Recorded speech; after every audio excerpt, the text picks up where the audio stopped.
Hey everybody. You know, I thought I'd kind of talk about something.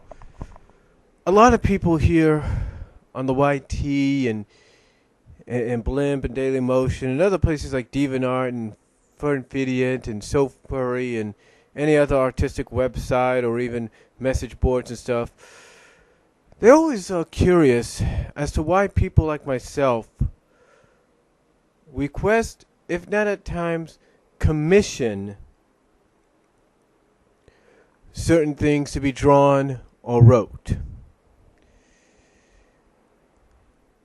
Well, basically the reason, in my personal opinion, is because we like fantasy.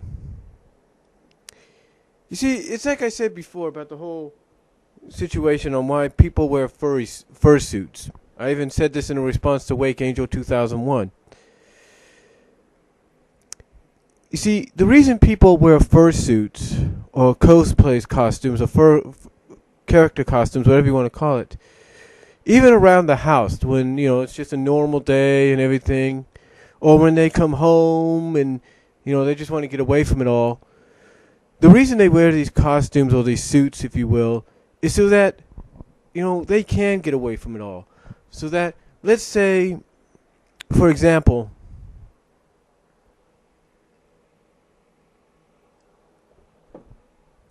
I'm sorry for the fan in the background, but let's say, for example, there's a very fan favorite Sonic fan artist by the initials of JFF. And she's currently in the process of creating her own Sally fursuit or costume. But she also had a fursuit or costume, if you will, made of her original character, of her furry character, of her original FC character, furry character, as well as some other characters she likes. And she's even posted on the YT herself in these costumes. There's also people, believe it or not, that do videos just like her as well in costume. There's one that goes by the name of Rabbit in the Room. And there's another that is in Mexico, and her name's something of Vixen or something like that. Super Babsy or Babsy, whatever her name is. And she does videos the same way. And you see, they're not alone. There's a lot of people that do this. And the reason being is because even at home, when they do this, they do it so they could get away from it all. They could basically what they do, let's say they work in an office. They do their job and everything, the day's over, they come home and they're like, man, I just need to relax and get away from what just happened today. So what do? Well, they set the stuff down, they relax for a bit, sit down, probably catch their breath, probably have a drink or so, and then they decide to put on the costume. Now, it all depends, of course, if they live with somebody or not. Like, let's say they're married, and there's an understanding between the husband and the wife. Then, the husband or the wife would be pretty much understanding if the other said, hey, look, if you see me walking around with my fursuit or my costume on, it's because I want to just act like I don't exist right now, and I want to be that character that my costume or fursuit represents. So, that's what they do. And even if they live by themselves, they do it. They live by themselves. They'll put on their costume after, let's say, a long day at work or something. And they'll go in front of the camera and they'll kind of be like, talk. They won't talk. They'll just move and do this and that, do little poses, kind of like sign language kind of deal. And again, it's all because of the fact that they want to get away from it all. They pretty much have had it, if you will, up to here for that day, if not for that week. And that's why they do it. That's why they also attend a lot of these conventions, Comic-Con, It's like San Diego, Seattle, furcons, if you will, whatever, any kind of convention, comic book, furry convention, whatever you want to call it. They attended in costume or in cosplay costume or fursuits because they want to pretend for that time that they're that character. I mean, there was a girl who went to the Summer of Sonic event in London, England, who lives in London, England, I should say, and she created her own Sally outfit, her own Sally costume.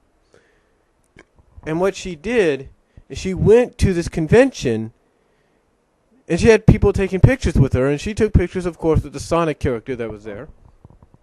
But she took pictures with people as well as herself, because here was somebody walking around in a full-size Sally costume, which really, I think, blew anybody's mind. It really did. And then, of course, you got one of the people working on Season 3, or Season as they call it, the animated version. And she kind of created her own little cosplay outfit, Sally outfit, if you will. So it shows you that when people do this, they don't just do it for fun. They do it to get away from the stress and stuff, in my opinion. And basically, like I've said before, and I just said moments ago, they do it sometimes because they just want to act like they don't exist no more. You know, kind of like, you know, they put on the costume and they're that person. Like this one, like the Rabbit in the Room individual. You know, they have tons of costumes, fursuits, if you will, cosplay outfits, and they, along with a friend, will put on a maneuver outfit and another outfit based on that female mouse. I can't think of her name right now, from the original American Tail.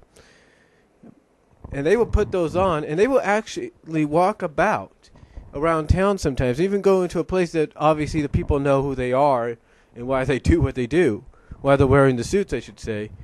And they will act completely like they're that character. They won't act like, oh, it's me, you know, Rabbit under the Room, and this is my friend, and we're wearing our suits and all that. No. As soon as they put on those outfits, they basically, just like anybody else, and again, I know I sound like a broken record here, but again, when they put those outfits on, they basically, the human self, the real life self, ceases to exist, and they become that character. End of story.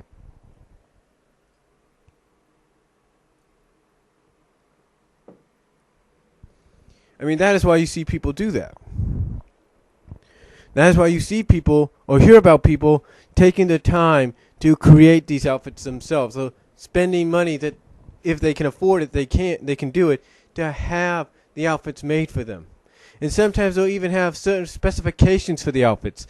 Like they might want to have the eyes moving animatronically. Like they'll squeeze part of the handle, do this, and the eyes will move, or the mouth will open.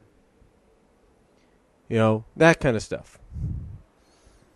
And again, some people will look at this and they will, and again, there are those that will look at that and think, you know, and basically they will think, man, that is weird. It's like, why are these people acting like these characters when they should just be walking about saying, hi, it's me. I'm wearing this because I want to be this character for the convention.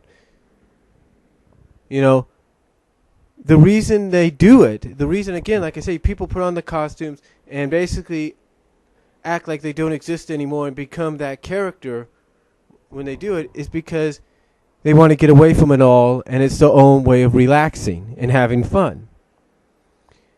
It's basically, to them, when they put it on, it's basically their fantasy coming to life. They're basically helping to bring that fantasy to life. But you see, it's not just regulated, but you see, people don't just look at in others out there when they do this kind of stuff as weird. You know, the fursuits and cosplay outfits are not the only thing people look at as weird. No. You know, for people to do. There's also other things as well. Oh, when it comes to, you know, to why fans request and commission, you know, certain things to be done. Like I said, like costumes or fursuits to be created or whatever. It's even with certain places like at DeviantArt and Furfiniant and wherever else you want to think of. The reason people commission and request despite whether you think it's weird or not. And there's a lot of people that do think it's weird. But the reason people commission and request unusual things to be made, artistically made or written down as a story, is because they want to see that fantasy come to life. You know, there's and I'm not going to say the words, I'll just use the short letter terms of them. I'll just use the short letter terms of them. There are people out there that will request and commission artwork, but in this case probably mostly stories or even web comics to be made, even short little web comics, 2 or 3 pages, of characters, whether it's their characters or the person they're commissioning or requesting it from, if it's their characters, or even original characters.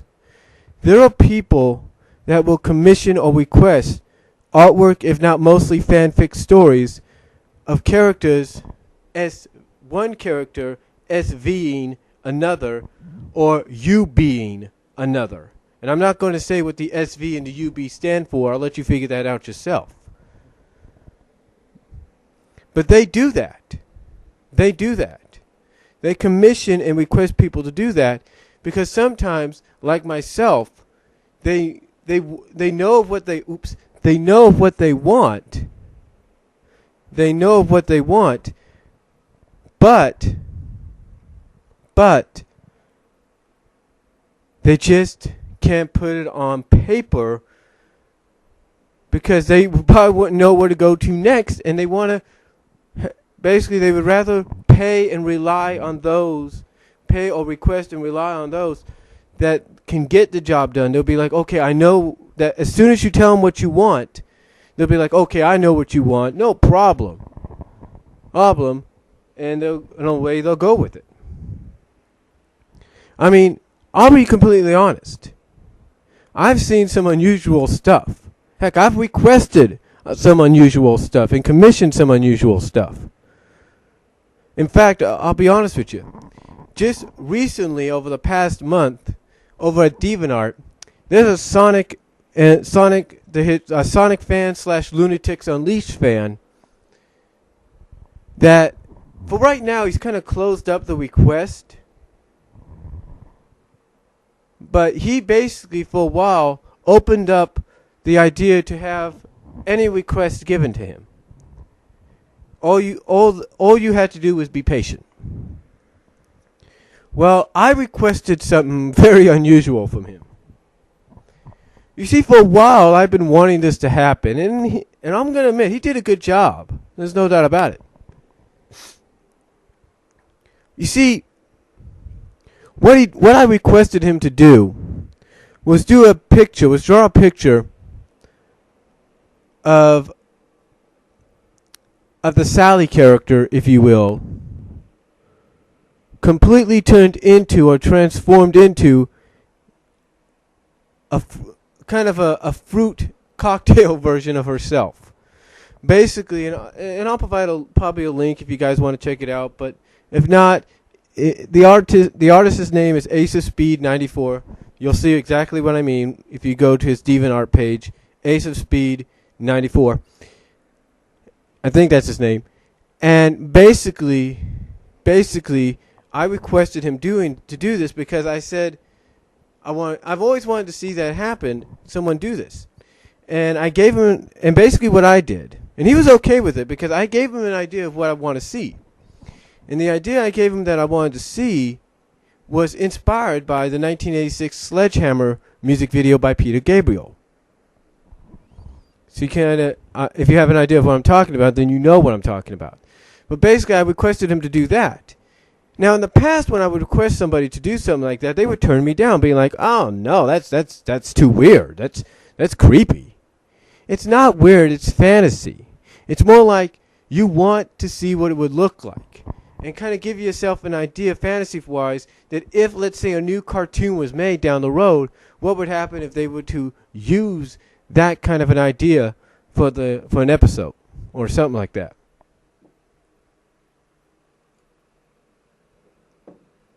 It's not weird, folks. It's not weird whatsoever. It's fantasy, and it's fantasy brought to life. I'm not lying. I am not lying whatsoever. And heck, I'll be honest with you. There was a webcomic that one girl did for me years ago,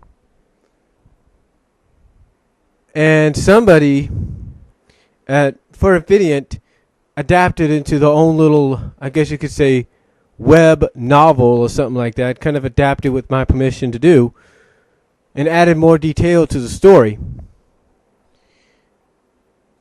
But basically, it involved the characters, two Sonic female characters, and that's all I'm going to say. You have to figure it out with yourself. You probably know what it is, but again, you have to figure it out by yourselves.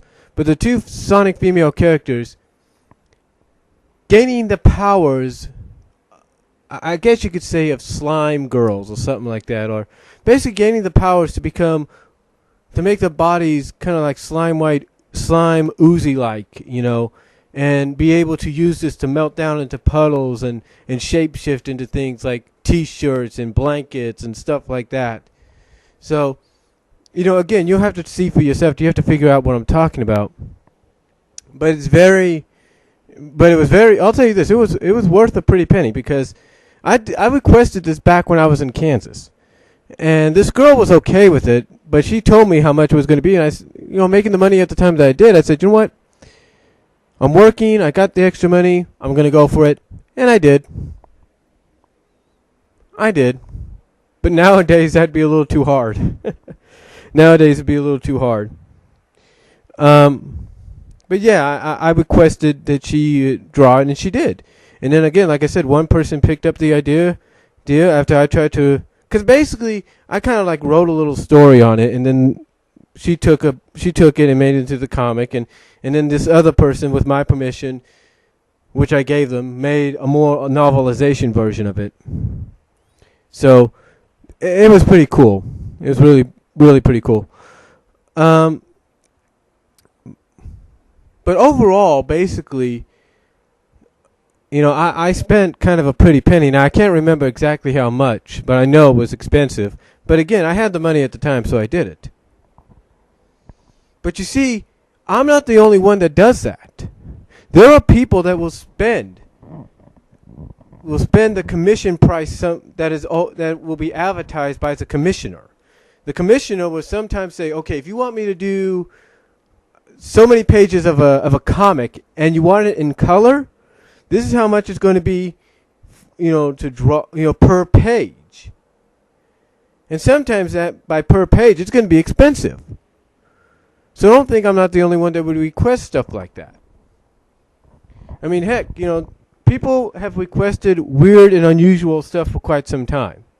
I'm not lying. I mean, there's a person over at DeviantArt as well as I think for Infinient, that even on their own, or if somebody requests or commissions them to do it, will do little comics, little web comics of human characters, of two human characters transforming or morphing and turning into different furry characters or different anime-like characters. And the twist about this is that when they turn into these characters, that character's personality most of the time will take over. As a matter of fact, one of the more recent contributions, whether it was commissioned or not, I think it was there was one character, is that one of the characters morphed into a female tiger, but all of a sudden split apart into a brown female, basically one character morphed into like a separate, was morphed into a female tiger, but as she was morphing or transforming into it, she started to split apart and become two females. And then the personalities of both not her personalities, but both the personalities of the female tiger she turned into, anamorphic if you will, took over. Basically, she became twins, but of different color. Twin female tiger, anamorphic female tigers, but of different colors. Or something like that. The point is, if someone's willing to commission, I think it was what 9, 10 pages worth of that,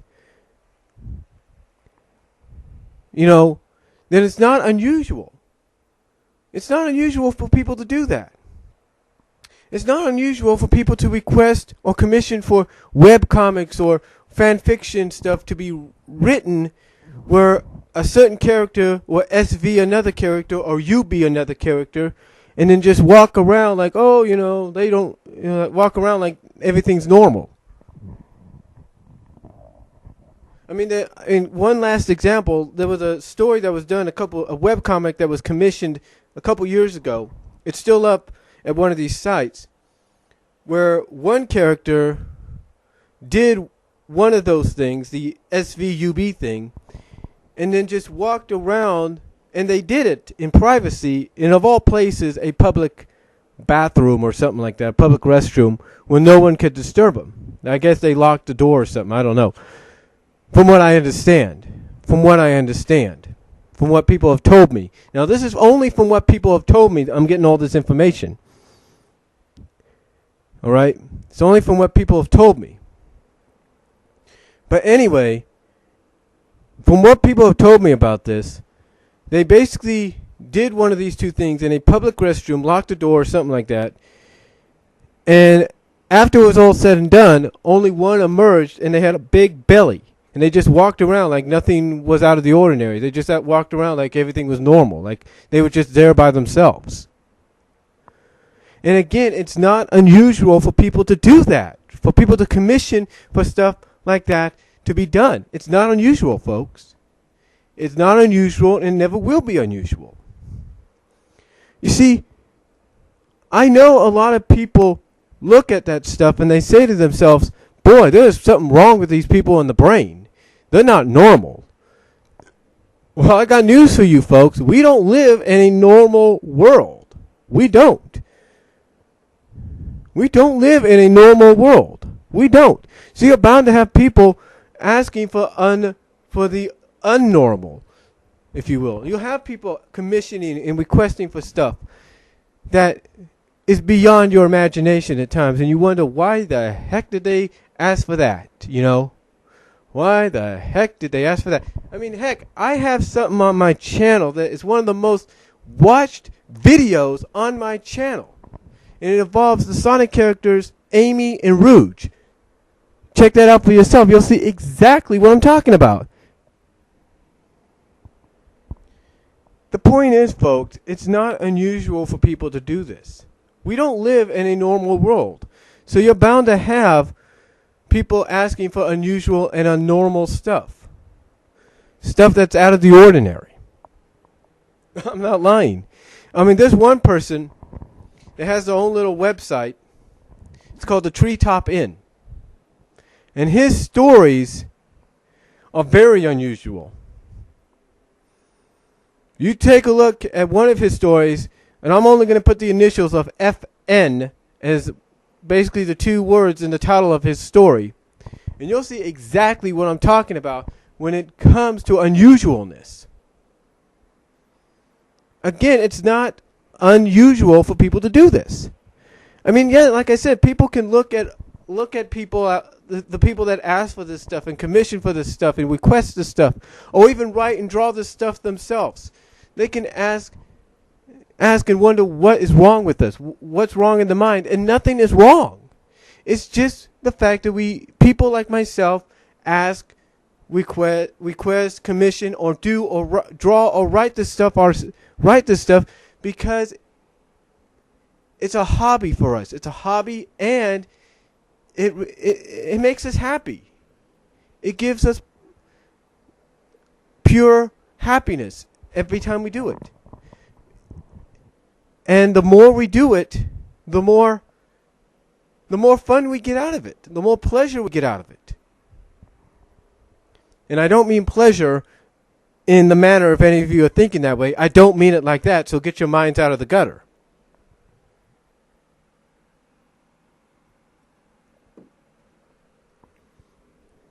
The point is,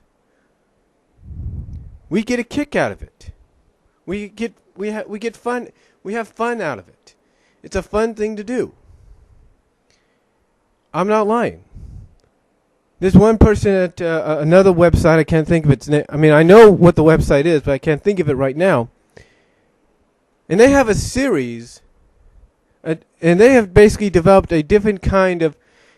Well, they kind of the fans basically of the SV, if you will, of the SV deal. But they also come up with different unique standards for the V part of it. In fact, one of the things they did, one of the web comics they've been working on for quite some time now, because they've been on and off at this website, is called Party Ball. And basically this Party Ball, which is obviously based off real life things, allows the individual or individuals to go inside and act like they're the ball. But what he does is he has the individuals go inside, and as soon as they're inside, you see little bulges poking out here and there. But again, like I said, if this person's willing to do that kind of stuff, and if somebody's willing to colorize it, because originally it's black and white, it's just line art, then there's no doubt that there are people out there that enjoy it. There is, and again, I understand. Like I said, I understand and respect the fact that there are those out there that when they look at this kind of stuff, and they look at and they look and hear about people requesting and commissioning this kind of stuff from, like I said, the SV, the UBs, to characters, mostly female characters, melting into puddles or becoming slime people or slime girls or becoming morphers and fuck. I'm always tripping over that mic cord there. But like I said, becoming morphers and stuff like that, or being able to change or shapeshift into different animals or inanimate objects and stuff like that. I can understand and respect why people look at that as an unusual thing and wonder what's wrong with these people. And again, there's nothing wrong. They just enjoy it because it's fantasy. I mean, when they take established characters like, say, Sonic characters or Disney characters or Hanna-Barbera or Warner Brother characters, and they put them in these kind of similar situations that I talked about, they do it because basically to them they know that unless there's a writer that understands their philosophy and says, hey, this would make for a great episode in an animated show, if this so-and-so character had this ability, blah, blah, blah. They know that unless something like that was to happen, and it has happened on occasions, very rare occasions, but they know that unless something like that happens on more than just very rare occasions, that the only way they can ever have that happen is mostly through fan art and fan fiction, either through their own hands or through the hands of others. And that's why you see it. I mean, there's one person that I am friends with who likes to message me a lot, and they have basically taken established characters of the Sonic universe and the new Looney Tunes show universe, and even All Dogs Go to Heaven universe, and basically has given the female characters the powers of shapeshifters. Basically, they've made the female characters into rubber girls, as they call them, giving them the power to shapeshift into different objects, shapeshift into other characters, be able to liquidize themselves down into a puddle of ooze if they have to. Shapeshift into different shapes. Heck, even become clothing for other characters. And heck, even if they can, be able to have different clones of themselves with different personalities. And again, people would look at something like that and think that's unusual might think, oh, that's unusual. What's wrong with that person? Nothing is wrong with that person. Nothing is wrong with people like that. And you know why there's nothing wrong? Because it's basically something that makes them happy. It makes them happy. They get a pleasure out of it. And again, get your mind out of the gutter if you're thinking what I think you're thinking. They get pleasure out of it. They get fun out of it. It makes them happy. And it's basically something that unless the writer of a cartoon show or a comic book says, hey, this would make for a good comic book issue, or this would make for a good episode of a comic of the cartoon, then they know that the only way it's going to happen is through fan art and fan fiction, and they have somebody that does the fan art for them, or have several people that do fan art for them based on what they do. But they also write the stories themselves, by themselves, and with the help of others. And again, it's not unusual for people to do this kind of stuff. So in closing, I should say, not clothing, but in closing, let me say this. I know and understand and respect the fact that there are going to be people out there that don't understand why people like myself, or others out there here on YouTube at DeviantArt, Furfiniant, Sofer, and any other artistic website, or even fan-related message board.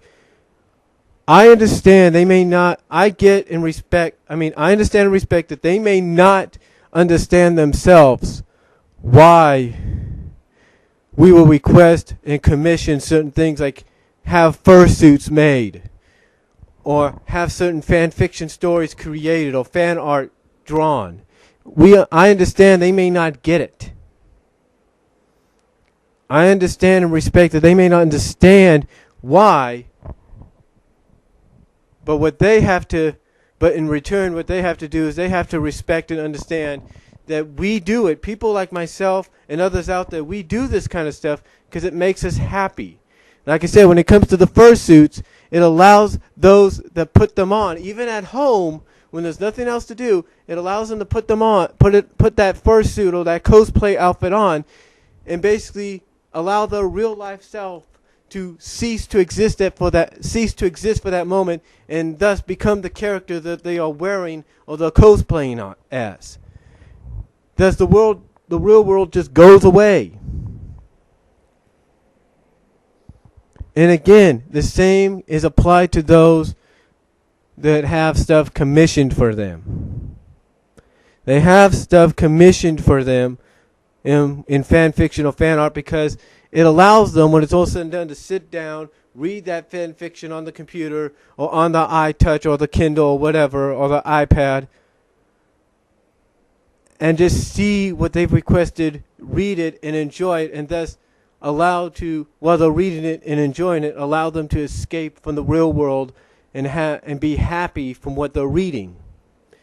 Or when it comes to commissioning or requesting fan art, it allows them to look at the fan art they've requested, and it brings a smile to the face. I mean, my artistic request, which was done by Ace of Speed 94, when I saw it finalized today, it brought a smile to my face. It made me happy. And even when people, like I say, draw the stuff themselves or write the stories themselves, it makes them happy because it allows them to, when it's all said and done, to sit back, look at what they've read, and just get away from it all. And they know it does the same for those that read and look at the art, read the stories or look at the art that they've done. So I hope a lot of people have a better understanding as to why people like myself and others out there request, commission, and create the weird and unusual stuff that sometimes you see. So until next time, God bless, take care, comments are welcome. I'll talk to you all later.